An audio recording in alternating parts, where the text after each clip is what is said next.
My name is Helen Dawson, and I thought I knew everything about my son.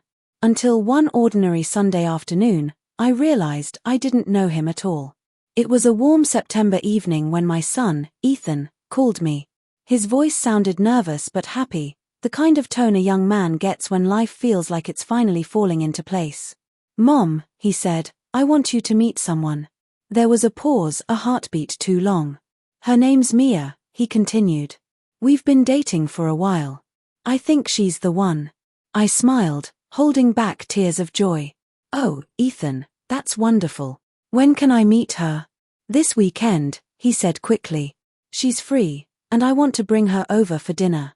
I spent the next few days cooking, cleaning, and decorating the dining room as if the president himself were coming. I'd lost my husband 5 years ago, and Ethan was my only child, my world. The idea of him bringing home the woman he loved made my heart flutter with a mix of joy and bittersweet nostalgia. When they arrived, Mia walked in first. She was beautiful, effortlessly so. Long chestnut hair, calm eyes, and a polite smile that didn't quite reach her eyes. She held a bouquet of white lilies, my favorite, and said softly, "Mrs. Dawson, it's so lovely to meet you." "Oh, call me Helen," I insisted, hugging her warmly. But when I looked at Ethan, I caught a flicker of tension in his face, like he wasn't sure what to do next. Dinner went well enough. Mia was kind but distant, answering politely but never asking much back. Ethan tried to fill the silence, talking about work, his new apartment, his plans for the future. But something felt off. Still, I told myself it was just nerves. First meetings are awkward. After dessert, Mia excused herself to take a call outside. Ethan followed her with his eyes, and when the door closed, I said, "She seems sweet, honey." He nodded, but didn't smile. "Yeah. She's complicated, Mom." That night, after they left, I couldn't shake the uneasy feeling that something was wrong. 2 weeks passed before I saw Ethan again. He called, saying he wanted to come by for lunch, just the two of us. When he arrived, I noticed something different. He was distracted, restless, constantly checking his phone. "Is Mia okay?" I asked casually.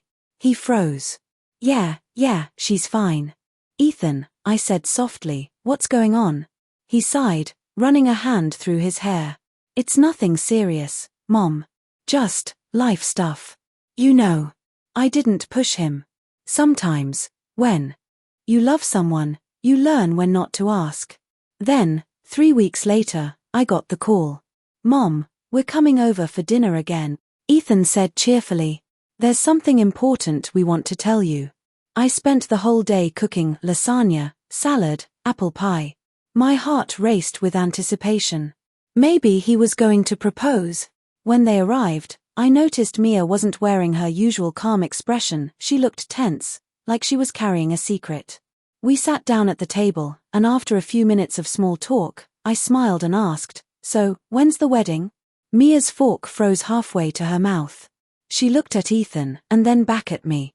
Her voice was quiet, almost a whisper. "Mrs. Dawson, we got married yesterday." The room fell silent. My smile faded. I'm sorry, what?" Ethan reached for my hand. "Mom, I was going to tell you, I swear. It just happened so fast." I pulled my hand back. "So fast? You couldn't even tell me you were getting married?" Mia looked down, tears brimming in her eyes. "It wasn't planned. We didn't want a big wedding, we just wanted something private." My chest tightened. Private? I was his mother. I'd waited his whole life for the day I'd see him get married, and I wasn't even invited. I tried to keep my voice steady. "You could have told me, Ethan. You're my only son." He looked away. "I know. I just didn't want drama." That word, drama, stung deeper than any insult. Had I really been such a burden? Dinner ended in awkward silence. When they left, I stood at the doorway, watching them walk away, two people bound together by love, while I was left standing in the shadow of their new life. That night, I sat on my bed, staring at the photo of Ethan as a little boy, the one where he's smiling with a missing tooth, holding a toy airplane. I whispered to the empty room, "When did you stop needing me?" But deep down, I knew something about that marriage didn't feel right. And I was about to find out why. The next few days after that dinner were heavy and silent. I tried to move on, to convince myself that it didn't matter how they got married, only that Ethan was happy. But something inside me wouldn't rest. A mother knows when something is wrong with her child. And I could feel it in my bones. Ethan stopped calling as often. When I did manage to reach him, he always sounded rushed. Mia's name came up rarely, and when it did, he seemed hesitant, guarded, as though there were things he couldn't say out loud. Then, one morning, while watering the plants in my living room, I saw a notification pop up on Facebook. Ethan Dawson changed his relationship status. I smiled, expecting to see married to Mia Parker. But the status was hidden. No public posts, no wedding pictures, no comments, nothing. Just blank. Like the marriage never existed. That same afternoon, I decided to stop by their apartment. It wasn't far, a 15-minute drive. I picked up a pie from the bakery on the way, hoping to make it seem like a casual visit. When I arrived, Mia opened the door. She looked startled, like she hadn't expected anyone. Her hair was tied up messily, her eyes red as if she'd been crying. "Oh, Mrs. Dawson, hi." She stepped aside, forcing a smile. "Ethan's not here. He's at work." "That's all right," I said, walking in. "I just wanted to see how you were doing." Her apartment looked tidy, but cold. No framed photos, no wedding pictures, no sign of Ethan's childhood things, nothing that said home. "You must be busy adjusting," I said, placing the pie on the table. She nodded vaguely. "Yeah, it's been a lot." I tried to keep the conversation light, but every time I mentioned Ethan, her eyes darted away. Finally, I asked gently, "Mia, forgive me if this is too forward, but are you and Ethan okay?" She froze, her fingers gripping her coffee cup. Then she whispered, almost too quietly to hear, "Sometimes I wonder if he really knows who I am." I frowned. "What do you mean by that?" Before she could answer, Ethan's key turned in the lock. The door swung open, and he stepped inside, surprised to see me. "Mom, what are you doing here?" "I was just dropping by," I said quickly. "Brought pie." His smile was tight. "You should have called first." Something in his tone made me feel like an intruder in my own son's life. We sat awkwardly for a few minutes before I decided to leave. But as I walked out, I caught a glimpse of something on their hallway table, a torn envelope addressed to Mia Parker, notice of court appearance. I didn't say a word. But the unease inside me grew darker. That night, I couldn't sleep. Why would Mia have a court notice? Why hadn't Ethan told me? I decided to dig, just a little. I wasn't proud of it, but sometimes, mothers do things not out of curiosity, but fear. The next morning, I looked up Mia Parker online. The first few results were normal, a LinkedIn profile, some old college photos. But then, buried on the third page, I saw something that made my blood run cold. A local news article from 3 years ago. Young woman involved in fraud investigation, no conviction. The photo was unmistakable. It was her. I stared at the screen, my heart pounding. Fraud. What had Ethan gotten himself into? The following weekend, Ethan finally called me. "Mom, I'm sorry for being distant," he said. "Things have just been hectic. Is everything all right?" I asked carefully. "Yeah," he said too quickly. "Mia's been under stress lately. Work stuff." I wanted to confront him, to ask about the court notice, the article, everything. But something in his voice stopped me. He sounded tired, worn down. Like a man holding the weight of secrets he wasn't ready to share. "All right, honey," I said softly. "Just know I'm here if you need me." He paused. "Thanks, Mom. I'll come by soon, I promise." But soon never came. A few nights later, I woke to the sound of my phone buzzing. 2:17 a.m. The caller ID said Ethan. "Ethan? What's wrong?" I said, my heart leaping. He didn't answer at first. All I could hear was his breathing, fast, uneven. "Mom," he finally whispered, "if anything happens, just know I love you." "Ethan, what are you talking about? Where are you?" Then, the line went dead. I jumped out of bed, threw on a coat, and drove straight to their apartment. The streets were empty, the world eerily silent. When I got there, I saw the lights on inside, the door slightly open. I pushed it gently. The apartment was a mess. Chairs knocked over. A broken glass on the floor. And near the window, Mia, sitting on the couch, her face pale as snow. Mia. I rushed toward her. "Where's Ethan?" She looked up slowly, her eyes hollow. "He left," she whispered. "He said he needed to clear his head." "Clear his head?" I shouted. "At 2 a.m? What happened here?" She didn't answer. Her hands were trembling. That's when I saw it, a bruise forming on her wrist. And right beside her, on the floor, a man's wallet. Ethan's. "Mia," I said, my voice shaking, "tell me what happened." Tears rolled down her cheeks. "It's not what you think," she said. "He found out something about me, something I should have told him before we got married." "What?" I demanded. "What did he find out?" She swallowed hard. "That I wasn't honest about my past. The court case, the job I lost, everything." My breath caught. "So it's true, you were in trouble before?" She nodded slowly. "Yes. But I didn't do what they accused me of. I was framed. I thought, if I started fresh with Ethan, I could leave it all behind. And he just left you like this?" She shook her head. "No, he said he needed to think. He took the car and drove off. I tried calling, but he didn't answer." I sank into the chair across from her, trembling. My son, angry, confused, driving somewhere alone in the middle of the night. And his wife, broken, terrified, surrounded by secrets. I called the police around 3 a.m., reporting Ethan as missing. They told me to stay calm, that it was too soon to file a full report. But every minute felt like an eternity. When dawn broke, I sat on the porch, staring at the horizon, clutching Ethan's childhood photo. The silence was unbearable. Then my phone rang. It was an unknown number. I answered immediately. "Ethan." But it wasn't him. "Mrs. Dawson," a male voice said. "This is Officer Bradley from County Police. We've located a vehicle registered to your son, Ethan Dawson." My heart stopped. Is he all right?" "There's been an accident," the officer said gently. "We need you to come down to the station." The world around me blurred. I could barely breathe. My fingers went numb as the phone slipped from my hand. Mia appeared at the doorway, her face pale, eyes wide. "What happened?" she whispered. I looked at her, my voice breaking. "They found his car." The drive to the police station felt endless. The morning sun had barely risen, casting a pale, uncertain light across the empty streets. My hands shook on the steering wheel.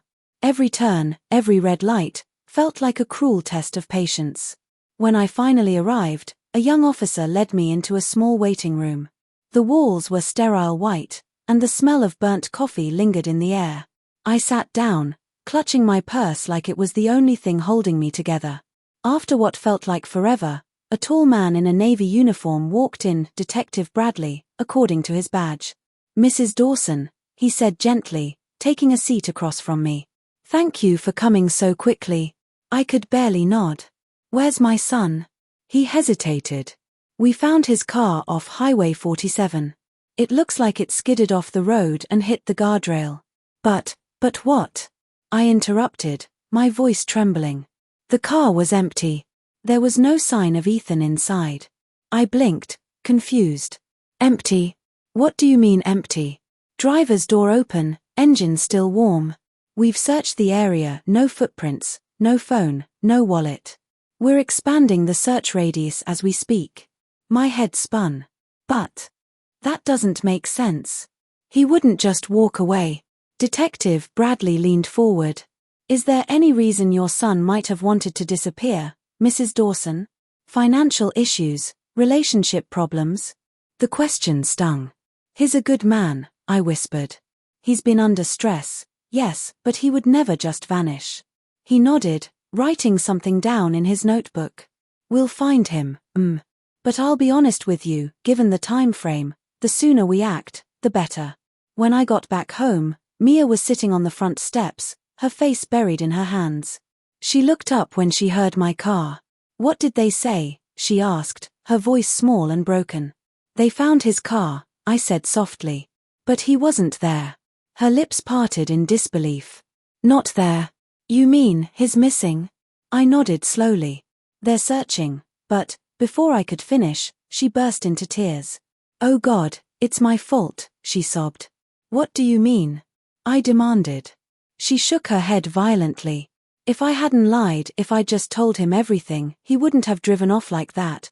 Mia, stop, I said, grabbing her shoulders. What did you lie about? Her eyes darted away, filled with guilt and fear. You already know, she whispered. The court notice. The news article. I swallowed hard. I read about it. But I need you to tell me the truth. She took a deep breath, trembling. 3 years ago, I worked for a marketing firm. My manager was stealing client money and I found out. When I threatened to go to the police, she framed me. Said I was the one who transferred the funds. I lost my job, my apartment, everything. I couldn't find work anywhere after that. So I left the city, changed my address, and tried to start over. And Ethan? I asked. Her eyes filled with tears. I met him at a coffee shop.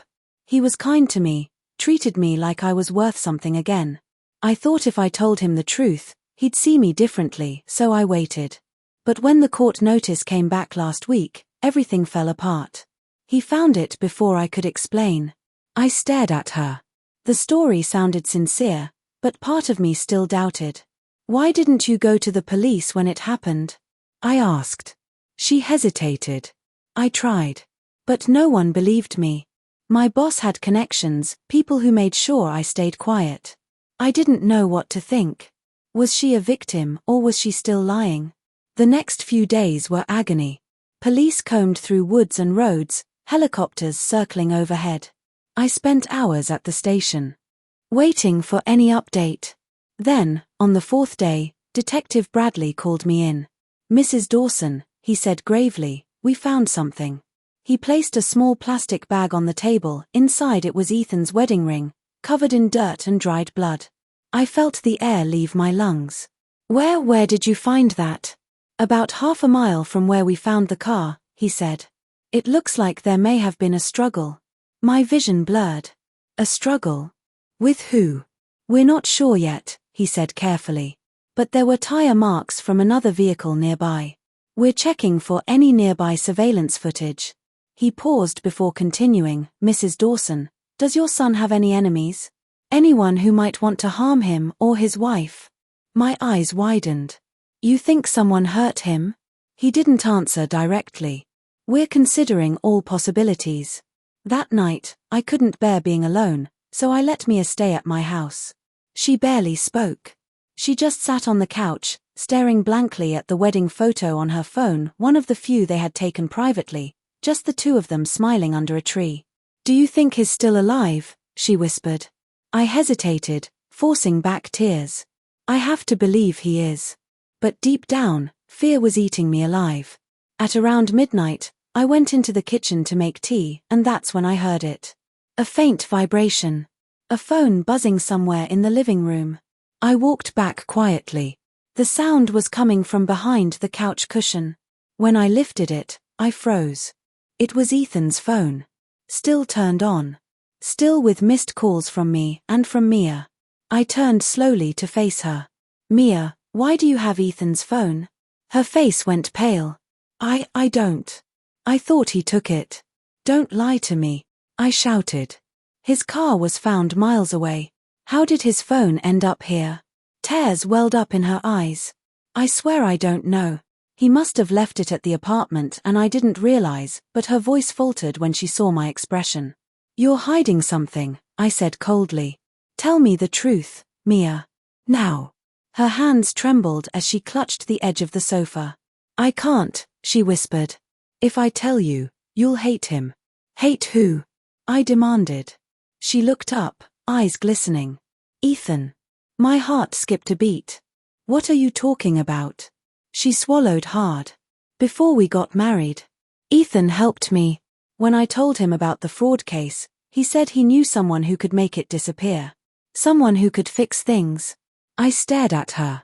What do you mean? Fix? He paid someone, I don't know who, to erase the case records. But it didn't work. Instead, they started threatening him. Saying if he didn't pay more, they'd go to the police with proof. My stomach turned cold. Are you saying Ethan was being blackmailed? She nodded weakly. Yes.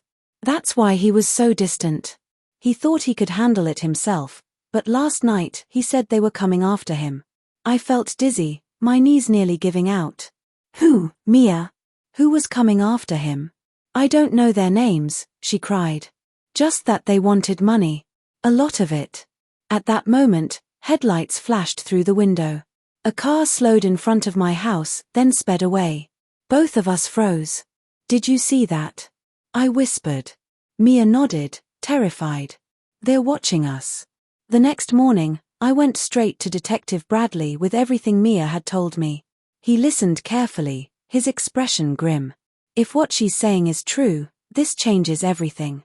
We may be dealing with organized extortion. He assigned officers to patrol near my house and told us to stay inside. But fear had already rooted itself deep in my chest. Every creak of the floorboards, every passing car outside, it all made me jump. That night, around 11 p.m., the doorbell rang. Mia and I looked at each other. Don't answer it, I whispered. But the ringing didn't stop. It grew louder. More urgent. Finally, I grabbed the handle and opened the door just a few inches. No one was there. Just an envelope on the porch. My hands shook as I picked it up. Inside was a small note written in neat, printed letters. Stop digging. He's gone. And taped beneath it was Ethan's driver's license. I dropped it to the floor, my heart pounding so hard I could barely breathe. Mia gasped, covering her mouth.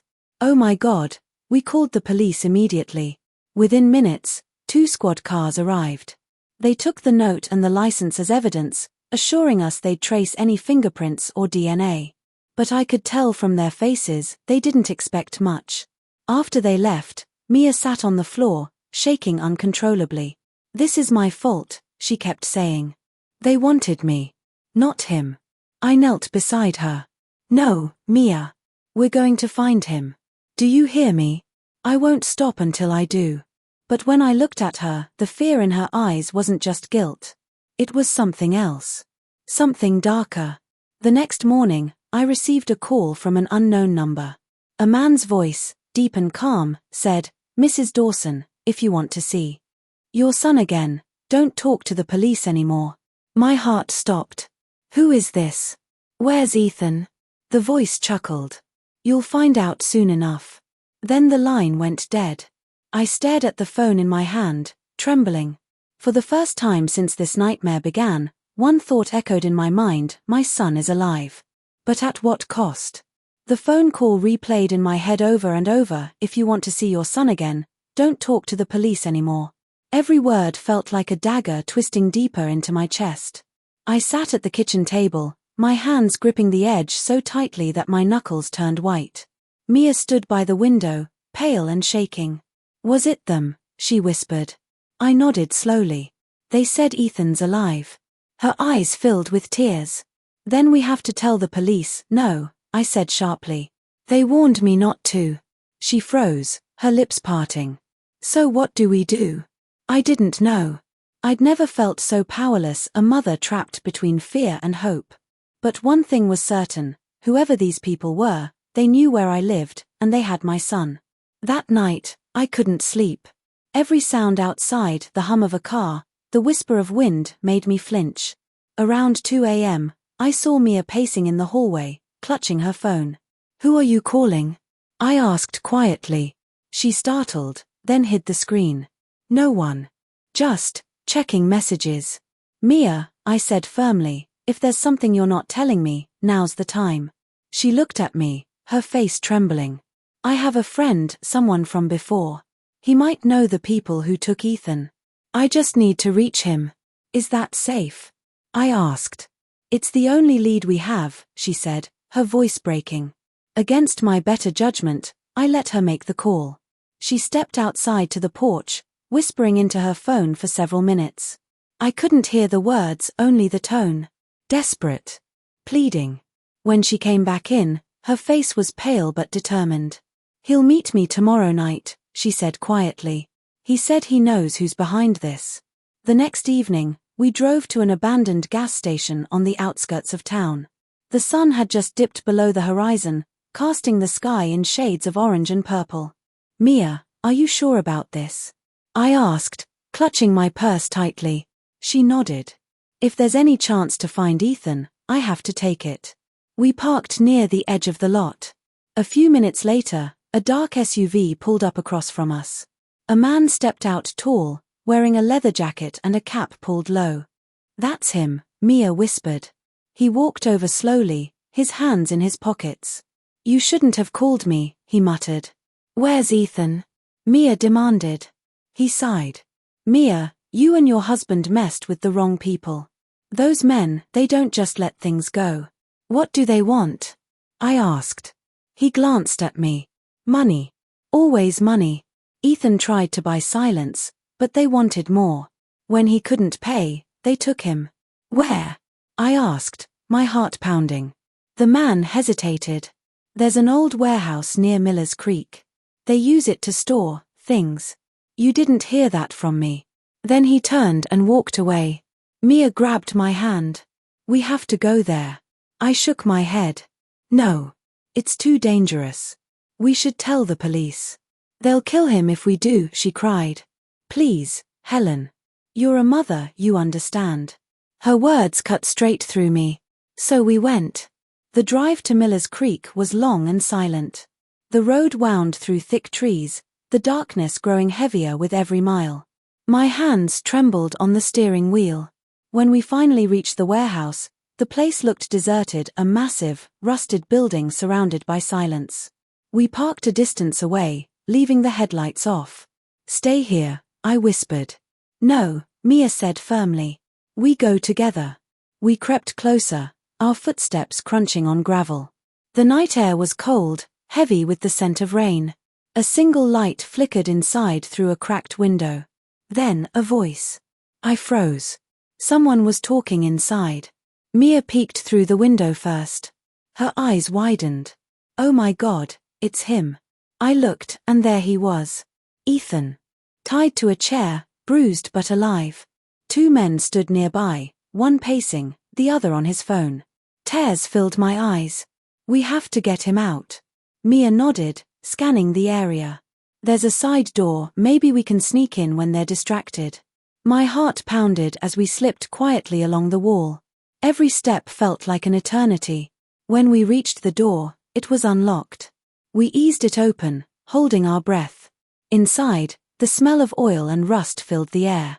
We ducked behind a stack of crates, waiting for the right moment. Then, one of the men left the room to answer a call outside. The other walked to the corner, turning his back. "Now," Mia whispered. We ran to Ethan. His head lifted weakly, his eyes widening in disbelief. "Mom," he croaked. "Mia." "Sure," I whispered, frantically untying the ropes. "We're getting you out of here." Mia helped loosen the knots, her hands shaking. But just as we were about to move, the man turned around. "Hey," he shouted. Everything happened in a blur. Mia grabbed a metal pipe from the floor and swung it, hitting the man's arm. He yelled in pain, dropping his gun. I kicked it away as Ethan stumbled to his feet. "Go," I screamed. We ran through the door, sprinting toward the car. Behind us, I could hear shouting, footsteps pounding, engine starting. I fumbled with the keys, my hands slick with sweat. The car roared to life, and we tore down the dirt road as headlights appeared behind us. "Faster," Mia shouted. Bullets cracked through the night, one hitting the back bumper. Ethan groaned in pain, clutching his side. "Hold on," I cried, flooring the accelerator. Finally, we saw the highway ahead, bright lights, traffic. I swerved onto it, narrowly avoiding a truck. The SUV behind us slowed, then turned back. We didn't stop until we reached a small police station 10 miles away. Inside, Ethan collapsed onto a chair as officers rushed to help him. Detective Bradley appeared moments later, his eyes wide with shock. "Mrs. Dawson, what the hell happened?" I told him everything, the call, the warehouse, the chase. Within minutes, he had a team heading to Miller's Creek. An hour later, they called back they'd found the warehouse. The men were gone, but evidence was everywhere: ropes, tools, bloodstains. Enough to prove Ethan had been held captive. At the hospital, as dawn broke, I sat beside Ethan's bed. He was pale, exhausted, but alive. When his eyes fluttered open, he smiled weakly. "Hey, Mom." I burst into tears. "Don't you ever scare me like that again." He chuckled softly, wincing in pain. "You always said you'd do anything for me. Guess I shouldn't have doubted it." Mia sat on the other side, holding his hand. Her eyes were red but full of relief. "I'm so sorry," she whispered. "I should have told you everything from the start." He squeezed her hand gently. "We'll start over," he said. "Together." For the first time in weeks, I allowed myself to breathe. A few days later, Detective Bradley visited us with an update. "The men who took Ethan, we've identified them," he said. "They're part of a group tied to financial crimes and blackmail. Looks like they were targeting people connected to Mia's old company." "Will they be caught?" I asked. He nodded. "We're close. Thanks to your bravery, we have enough to bring them down." He paused, then smiled faintly. "You saved your son's life, Mrs. Dawson." I shook my head. "A mother's instinct never rests, Detective. Not even when the world tells her to stop." Weeks passed.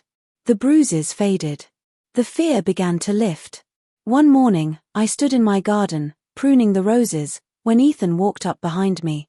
"Smells like home," he said, smiling softly. I turned and hugged him tightly. "Home is wherever you are." Mia joined us a moment later, carrying a tray of coffee. There was still pain between us, memories of lies, of fear, but also forgiveness. As we sat together, watching the sunlight spill across the yard, Ethan reached into his pocket and handed me something small. His wedding ring. Clean, polished, shining again. "Thought you might want to keep this safe until we have a real ceremony," he said. I smiled through tears. "Only if you promise to invite your mother this time." He laughed. "Deal." That night, as I lay in bed, I thought about everything that had happened. The lies, the fear, the chase, the near loss. But above all, the love that refused to die.